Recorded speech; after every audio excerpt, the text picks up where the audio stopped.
Hello everyone, my name is Himanshu Paliwal and I welcome you all in this video lecture series. In this class, we are continuing the second chapter India sites and its location. In the previous video, I have shown you this map. मैंने आपसे कहा था इसको study कर आना. I hope आपने किया होगा, साथ में ये वाला मैप भी. आज कुछ डेफिनेशंस आपकी बुकलेट की उनको हम काउंट करेंगे. The first definition that we have is continent. Continent is a large land area which is covered by sea. जैसे ये ऑस्ट्रेलिया आपको दिख रहा है, तो ये सी के द्वारा कवर्ड है लेकिन है तो लैंड एरिया, तो इसको हम क्या बोलेंगे, कॉन्टिनेंट है. अब ज़रूरी नहीं फुली कवर्ड हो, जैसे यहाँ पे एशिया आता है, तो एशिया यहाँ पर यूरोप के साथ लैंड बॉर्डर शेयर करता है, तो ये एक अलग अलग कॉन्टिनेंट काउंट होता है, ना कि एक कॉन्टिनेंट. ठीक है. Second definition that we have is hemisphere. अगर आप अर्थ को क्या करो, दो इक्वल पार्ट में स्प्लिट कर दो. इक्वल में कैसे, जैसे ये मैंने एक हॉरिजॉन्टल लाइन से इसको इक्वल पार्ट में हॉरिजॉन्टली डिवाइड कर दिया, मतलब एक अपर पार्ट रहा और एक लोअर पार्ट रहा. तो ये जो अपर पार्ट है, यहाँ पे आपको पता होगा नॉर्थ डायरेक्शन आता है और यहाँ पे क्या आता है, साउथ डायरेक्शन.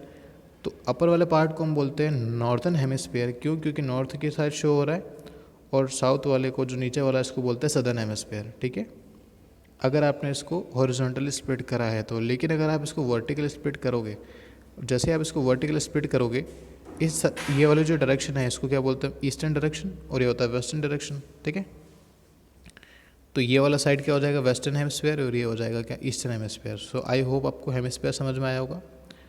अब हम बात करते हैं लैटिट्यूड और लॉन्गिट्यूड की. देखो इस मैप में भी आपको शोन है जो इमेजिनरी, जैसे ये जो लाइन्स है, जैसे ये वर्टिकल डायरेक्शन में लाइन है ना, ये एक लाइन हो गई, दूसरी, ये तीसरी. तो ये जो लाइन्स हैं ये, और ये जो वर्टिकल डायरेक्शन में लाइन्स हैं, ये हमारे पास होती है लैटिट्यूड और longitude.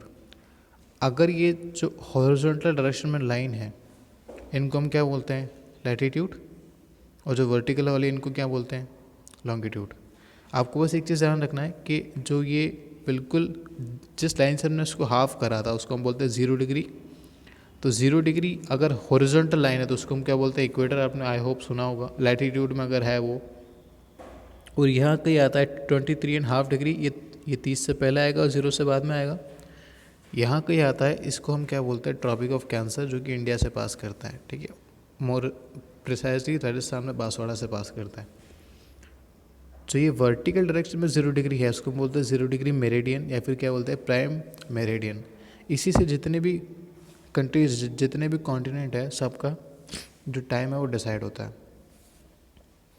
Next definition that we have is peninsula. देखो एक ऐसा लैंड एरिया जो कि अपनी 3 दिशाओं से किससे कवर हो, सी से कवर हो, उसको बोलते हैं पेनिनसुला. अब जैसे इंडिया का मैप है, ये वेस्टर्न डायरेक्शन, ये ईस्टर्न डायरेक्शन, और ये सदर्न डायरेक्शन. तो ये 3 साइड से कवर्ड है वाया सी.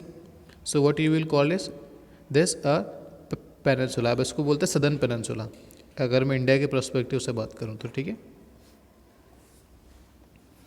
ये प्राइम मेरिडियन मैं आपको बता ही चुका हूँ. ठीक है, स्टैंडर्ड टाइम वैसे तो ये 0 डिग्री प्राइम मेरिडियन होता है, और इसी से हम स्टैंडर्ड टाइम काउंट करते हैं, लेकिन अलग अलग कंट्रीज़ के लिए अलग अलग होता है. जैसे ये अगर ये लंदन से पास कर रहा है तो लंदन के लिए प्राइम होगा. जैसे कि अभी को आपको पता होगा इंग्लैंड की कैपिटल है लंदन, तो लंदन कंट्री के लिए स्टैंडर्ड टाइम कहाँ से काउंट होगा, यहाँ से. वैसे ही इंडिया के लिए यहाँ से एक लाइन पास करती है, उससे हम क्या काउंट करते हैं, जो इंडिया का स्टैंडर्ड टाइम है वो. बाकी के जो डेफिनेशंस हैं उनको हम नेक्स्ट क्लास में कंटिन्यू करेंगे. ठीक है, थैंक यू.